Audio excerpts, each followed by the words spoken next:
মেধাবী শিক্ষার্থী হয়েও সমাজের চোখে জুটেছিল শুধু প্রতিবন্ধী পরিচয়। চাকরির আশায় কত দরজায় কড়া নেড়েছেন, কিন্তু মেলেনি কোনো সুযোগ।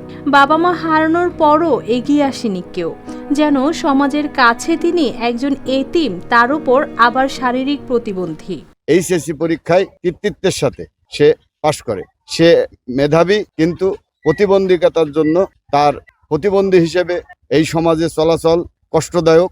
তবে হার মানেননি সোহাগ। অন্যের দয়ার অপেক্ষায় না থেকে ঋণ করে তৈরি করেছেন ব্যাটারি চালিত 3 চাকার একটি ছোট্ট গাড়ি।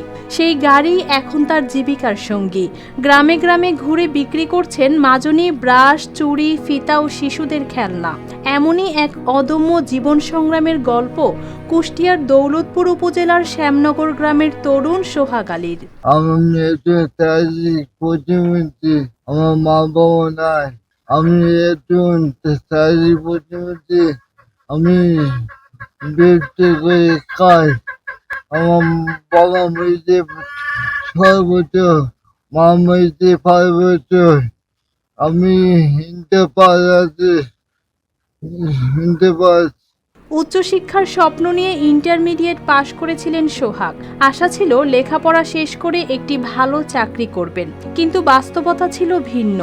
একদিকে শারীরিক প্রতিবন্ধকতা, অন্যদিকে বাবা মাকে হারানোর শোক। মা বাবার মৃত্যুর পর আশ্রয় নেন বড় বোন নার্গিস আক্তারের কাছে, কিন্তু বোনের উপর সারা জীবন নির্ভর করে থাকতে চাননি তিনি।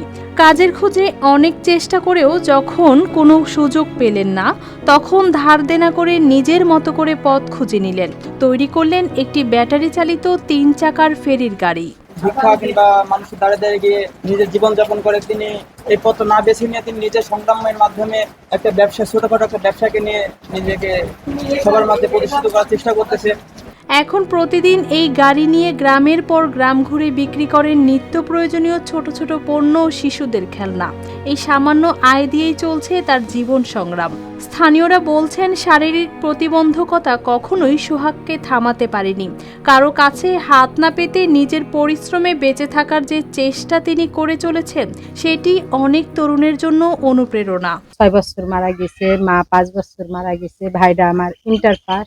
উনি প্রতিবন্ধী, শারীরিক প্রতিবন্ধী। উনি একটা ছোট ব্যবসার ভিতর দিছি, রিক্সা চালায়। এখন সরকারের কাছে আমার আবেদন, যদি ওনার একটা ছোটখাটো কর্মের ভিতরে দিত, তাহলে আমার সংসারটা ভালো হতো। একটু সহযোগিতা আর একটি সুযোগ পেলে নিজের পায়ে আরও শক্তভাবে দাঁড়াতে পারবেন সোহাগ। আর তার গল্প যেন মনে করিয়ে দেয়, প্রতিবন্ধকতা শরীরে থাকতে পারে, কিন্তু ইচ্ছা শক্তি যদি অটুট থাকে, তাহলে জীবনের পথ থেমে থাকে না। News desk, RTV।